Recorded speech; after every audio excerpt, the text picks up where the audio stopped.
And the Qatar Grand Prix is underway.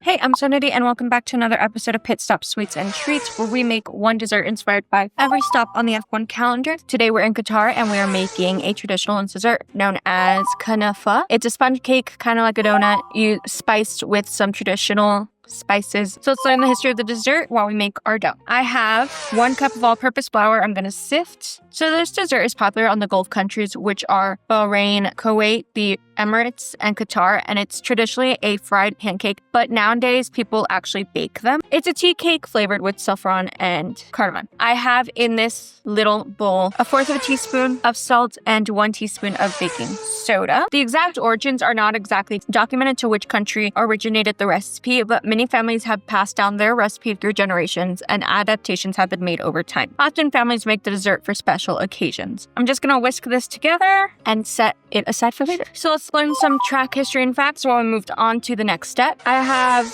2 tablespoons of hot milk here, and then I also have 1/4 of a teaspoon of cardamom powder and 1/4 of a teaspoon of saffron threads. I'm gonna put them in here, and then they're just gonna steep together after giving them a little whisk. Setting this aside. Now in a large bowl, I'm gonna add 3 large eggs and beat them until light in color for about 2 minutes. The first Qatar Grand Prix was held in 2021, signed to a decade-long agreement to be the host. In order to adhere to F1's rigorous requirements, the circuit underwent significant enhancements, including adjustments to curbs, pit lane entrance, and safety barriers. The inaugural edition of the Qatar Grand Prix took place on the 21st of November in 2021, in place of the cancelled Australian Grand Prix earlier that year. The 2022 Qatar Grand Prix was not held because the country was hosting the FIFA World Cup. The Grand Prix has received criticism from Amnesty International on the grounds of human rights in Qatar. In response to Amnesty International, Formula One said that for decades, Formula One has worked hard to be a positive force everywhere in its races, including economic, social, and cultural benefits. Sports like Formula One are uniquely positioned to cross borders and culture to bring countries and communities together, to share the passion and excitement of incredible competition and achievement. We take our responsibilities on rights very seriously and set high ethical standards for counterparties and those in our supply chain, which are enshrined in contracts, and we pay close attention to their adherence. The same response was actually given for the Saudi Arabian Grand Prix, another Grand Prix in the Middle East that also made its debut in 2021 for similar reasons. I have a theory on why the Middle East race, like Saudi Arabia, Qatar, Abu Dhabi, Bahrain, became so notable in 2021. I'm going to get into it in a different video before the start of the 2026 season, but it has to do with COVID. There are also not a lot of places to overtake on the track. Usually where you start is where you end. Quick facts, the circuit is 5.419 kilometers in length and has a total of 57 laps. When the race is complete, the drivers will have traveled a distance of 308.611 kilometers in distance. The current lap record is held by Lando Norris for his 2024 lap at 1 minute 22 seconds, 0.384 hundredths of a second. Our eggs are now light and airy, so I'm gonna add 1/2 cup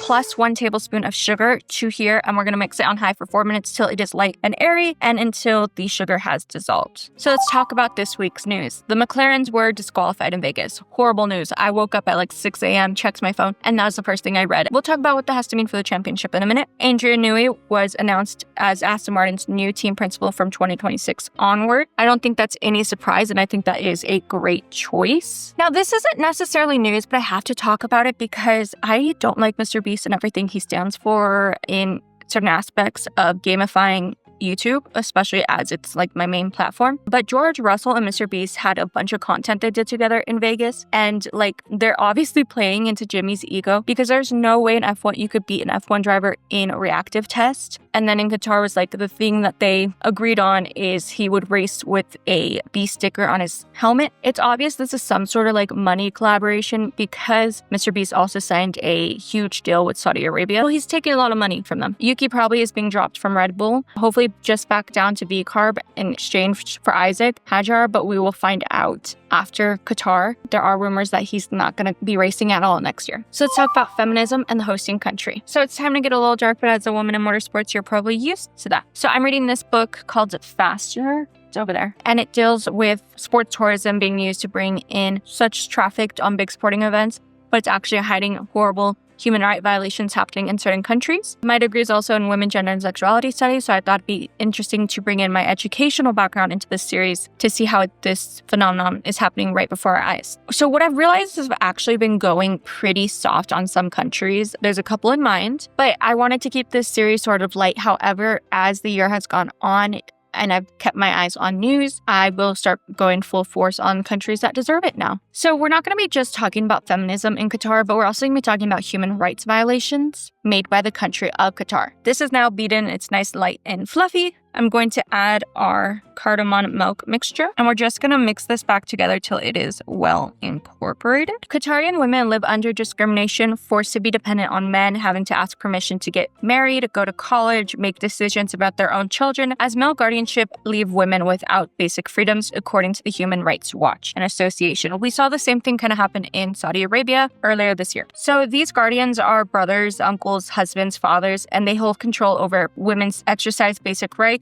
They are not considered the primary carers of their own children, even if they are divorced or if their children's fathers are no longer alive. And if there are no male relatives to act as the guardian, the government will take over the role of that woman. Many Qatarian women have amounted their oppression as being treated like children, leading to depression and even thoughts of self-exiting. Next, we are going to add in our flour mixture and then mix well to combine. Women even need letters from their guardian to work to submit to their HR departments. However, there technically are no anti-discrimination laws in Qatar, but even if they want a job, they would have to have a letter from their guardian. So you can imagine the kind of oppression they're living under. Human rights have been in question as more than 6,500 migrant workers from India, Pakistan, Nepal, Bangladesh, and Sri Lanka have died in Qatar since the World Cup decision was announced in 2010, and also when they were building all the stadiums needed to host that World Cup. Next, I'm going to add 1 teaspoon of vanilla extract and half of a cup of melted unsalted butter. The butter should be melted but not hot. We're going to mix this together until well combined. Migrant workers continue to face serious abuses, including wage theft, restrictions on changing jobs, and inadequate grievances and redress mechanisms. There's actually so much more I can get into,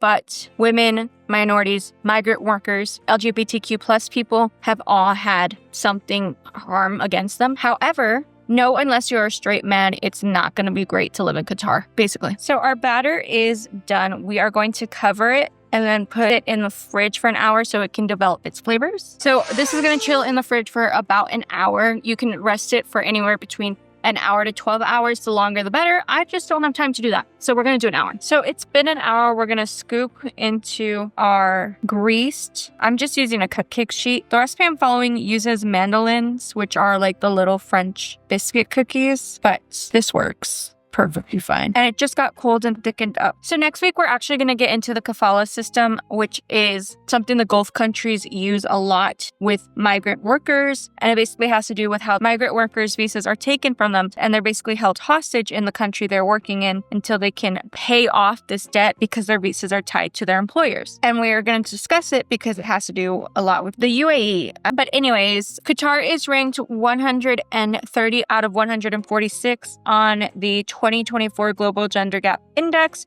so pretty low. I have scooped everything into my baking sheet. I'm gonna tap just a bit. I don't want to deflate my eggs. I'm gonna bake in the oven at 350 for about 12 minutes, let them cool in the pan for 3 minutes before flipping them onto a cooling rack, and then we'll be back to give them a taste test. Kayfa has cooled, so I'm going to plate them on this little tray. They kind of look like corn muffins. And then I'm gonna top with a little bit of saffron it said. So this stuff is very pricey. I don't know how you guys do it. And now let's do our taste test. Very soft.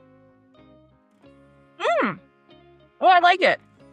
Oh, it's super light, super air. Love me cardamom. I don't really taste the saffron, but the cardamom tastes so good. These are great. I think with the little like melted butter, these would take these up a notch, but these are perfect. So these are going to be a 9 out of 10 striped hyenas, which are native to the area. I think they're just slightly dry. It did say I could top them with pistachios. I don't have pistachios in my house. I forgot to get them. Now it's time to do race predictions, and it's time for me to be honest with you. I've seen the race. This is being filmed after the race because it was a holiday week here in the States. So I was cooking all Wednesday and Thursday. Friday, I was shopping for presents. I was exhausted by Saturday. I don't sleep at all. And then the race was at like 8 a.m. my time. So my prediction was that Norris would win. I'm not going to get into it too much, but McLaren, I had beef with you. There's a reason I'm wearing my Williams hoodie. Why, if everyone's pit stopping, why are you not pit stopping?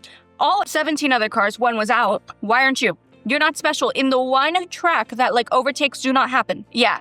We have beef, especially after last week's disqualification when Norris told you there was a porpoising issue. But I will say two things. If you guys just want to hand Max another championship, you know, Zach Brown, that's great for you. But also, I really appreciate that Red Bull chose to put Hannah Schmitz, their race strategist, because that's the reason why Max won the race, but also because she is a woman up on the podium, especially in a country like Qatar where women are not allowed to be pretty much in any position of power. And I really have to respect them for that, especially because she is an icon in Red Bull. And I was noticing that there was only one woman on the track that was native to like Qatar during the national anthem. Everyone else was a foreigner or was not in the paddock. So that's something we need to discuss. Quickly, let's do memes of the week. There's a lot of memes, a lot of videos. I was cleaning out my phone and I found a lot of videos that I have been compiling for months. I have a F1 meme folder on my phone, so let's get through them. I asked ChatGPT, I asked Grok, well, I asked Ferrari, and they are checking. They are checking.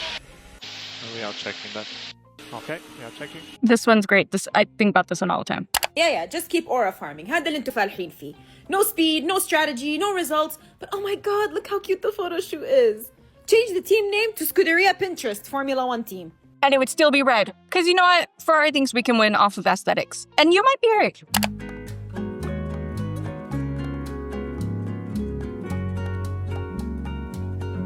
I'm gonna have to mute that one. But it basically saying like men ain't crap. This one, oh, I think this was Mexico.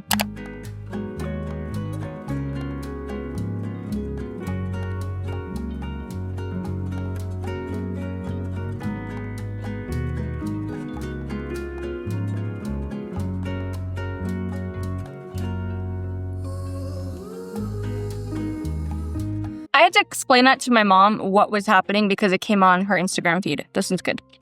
I don't know which one of you bitches just lied to me and told me I'm not gonna see no monsters until later in the game. I just said that, brother! Protect Kimmy at all costs. Here are a couple more memes from Vegas. The SpongeBob glasses are my new favorite thing. And a couple more if I have any more. And yeah, congrats to Carlos Sainz. I do believe Williams will be fighting for a championship in the next couple years. Don't forget to like, comment, subscribe if you haven't already. All my socials are linked down below. And we're almost done with this series. I'm already planning next year, my third year doing this series. I'm already planning a bunch of different things. The F1 cakes I do, desserts, outfit ideas. I'm already planning so much for my socials in regards to this sport. And we will be back next week with something that has been very topical for the last race of the season. So I will see you next race Sunday with another authentic dessert inspired by our hosting country. Bye. And it's lights out to the